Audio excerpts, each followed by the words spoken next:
Hello students, this is advocate Neeraj Gupta. ये एक important concept है और इसको ध्यान से सुनना, ये वीडियो इम्पॉर्टेंट है। लीगल इनसैनिटी और मेडिकल इनसैनिटी में क्या फर्क है? पहले बात करता हूं मेडिकल इनसैनिटी की। अगर मेडिकली एक आदमी पागल है, ऐसी बहुत सारी सिचुएशंस हो सकती हैं डिप्रेशन की वजह से, और बहुत सारी ऐसी बीमारियां हो सकती हैं कि डॉक्टर्स उसको पागल डिक्लेयर कर दें। But as a advocate, as a judicial person, as a legal person, हम उसको तभी पागल मानेंगे जब वो क्या कर रहा है, उसकी क्या इम्प्लीकेशन है, उसको नहीं समझ में आ रही। सपोज वो चाकू उठा के किसी को मार रहा है और उसको ये समझ है कि चाकू मारने से सामने वाला बंदा मर जाएगा, तो लीगली वो इनसेन नहीं है, वो सिर्फ मेडिकली इनसेन है। उसको जो सजा मिलनी है वो तब भी मिलेगी। लीगल इनसैनिटी का मतलब होता है कि एक आदमी अगर कोई क्राइम करेगा तो उसको सजा नहीं मिलेगी क्योंकि उसको हम पागल मान रहे हैं। आप समझ पा रहे हैं?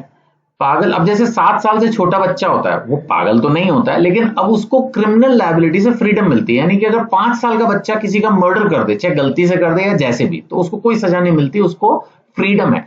ऐसे ही अगर कोई लीगली इनसेन है, यानी वो नहीं समझता कि वो क्या कर रहा है, सपोज वो गलती से एक मॉल में जाके कोई चीज पिक कर लेता है और छुपा लेता है, तो वो चोरी हुई, लेकिन उसको उस क्राइम की सजा नहीं मिलेगी अगर वो लीगली इनसेन है, चाहे मेडिकली इनसेन ना हो। तो अल्टीमेटली लीगल इंसैनिटी फिर क्या है? लीगल इंसैनिटी ये चीज है कि एक बंदा नहीं समझ रहा द नेचर ऑफ एक्ट और incapable of understanding that act is wrong और contrary to law.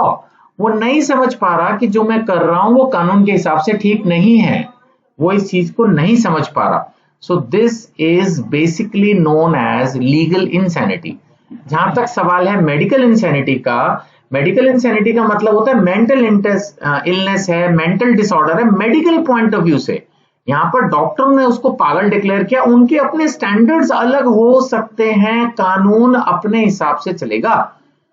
Medical insanity हो सकता है कि डिप्रेशन हो, या जैसे बाइपोलर डिसऑर्डर है, मैंने इसके बारे में पढ़ा कि क्या होता है। ये गूगल पे चेक ब्रीफ में निकाला तो निकला extreme mood and energy shifts.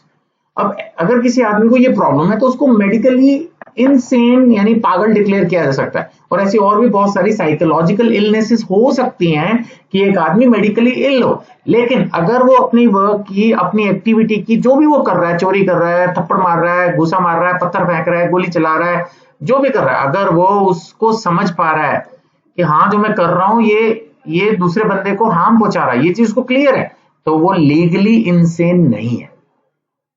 तो सजा से छूट कब मिलेगी? नॉट जबकि वो मेडिकली इंसेन है, बट जबकि वो लीगली इंसेन है।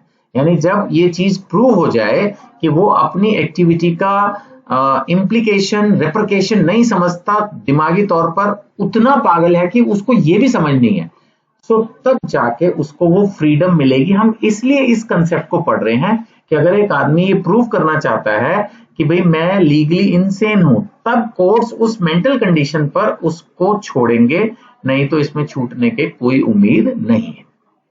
सो आई होप मैंने ये पूरा कंसेप्ट आपको लिख के भी दिया है, एग्जाम्पल के साथ दिया है। फिर भी कोई कंफ्यूजन हो तो आप मेरे से कॉन्टेक्ट कर लीजिए इन नंबर्स पर। वैसे आई होप कि कंसेप्ट क्लियर ही है। Thank you.